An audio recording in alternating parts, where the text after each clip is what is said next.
Welcome back to the final stretch with IKON Fire. Today we're delivering Northwest Fire Protection District's new tender. So we're gonna highlight this truck and go through the build. So if you want to introduce yourself and tell me a little bit about the department. Yeah, my name is Gary Green. I'm the Chief of Operations with Northwest Fire Protection District. I was one of the people that helped write the specs for this apparatus. And Northwest Fire is up in Park County and encompasses about 300 square miles and predominantly Wildland Urban Interface.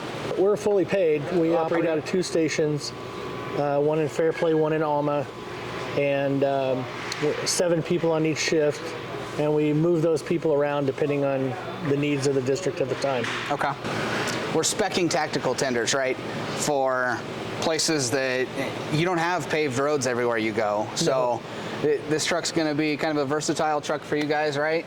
Yeah. How's that going to fit in? Yeah, absolutely. With having the off-road capability for some pretty rugged terrain with a lot of backcountry houses, essentially, significant wildland urban interface, having something that's 4-wheel drive, pretty good clearance, and then a maximum flexibility for the use of that apparatus. So a tactical tender works out really well, especially when we have minimal staffing at one of our stations.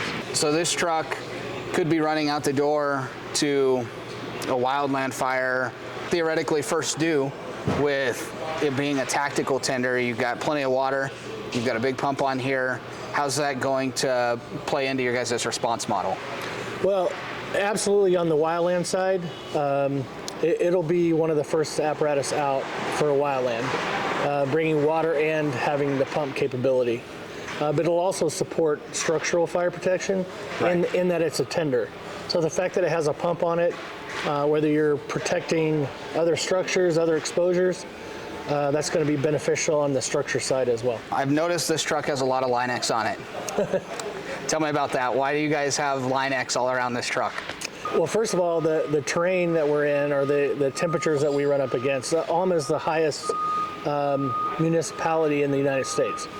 So, wow. Yeah. So it sits at 11,000 feet. You want to be able to protect some of the little seams and stuff like that as best you can. Not have a ton of chrome all over it. That could potentially get corroded.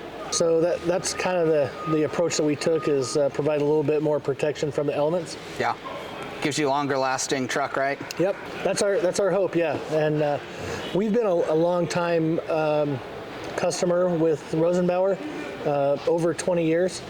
So we believe in the reliability, dependability of the apparatus, and we want to see that continue, improvement after improvement with everyone that we spec. The fact that you guys have a service center, pump test, and everything else that IKON offers right here in Fort Collins. I mean, we're a couple hours away, but in the grand scheme of things, we're not really that far, right? Oh no, just being in Colorado alone is significant. Yeah.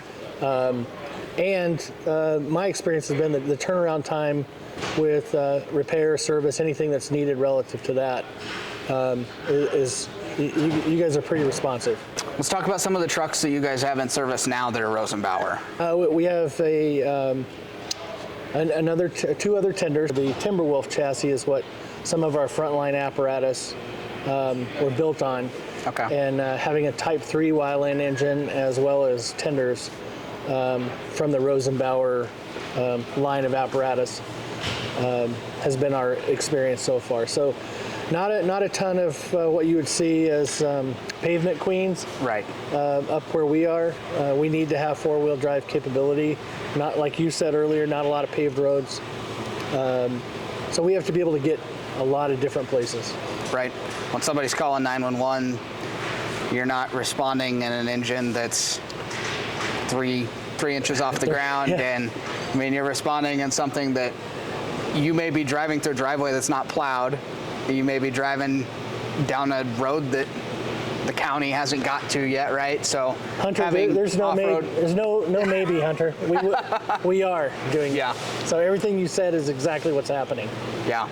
So the versatility of the 4x4, Timberwolf, and now the Rosenbauer Maverick, it adds a nice touch to be able to actually respond to calls in your district, right? Yep, absolutely. Not a lot of parade type vehicles. Yeah. However, these do look really good in a parade. Absolutely. I mean, looking at all the blackout on this thing, it looks great. You guys did a great job speccing it. Anything else you want to add about this truck?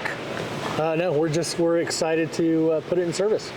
To continue following this series, make sure that you guys drop a like, comment, subscribe, and we'll see you next time.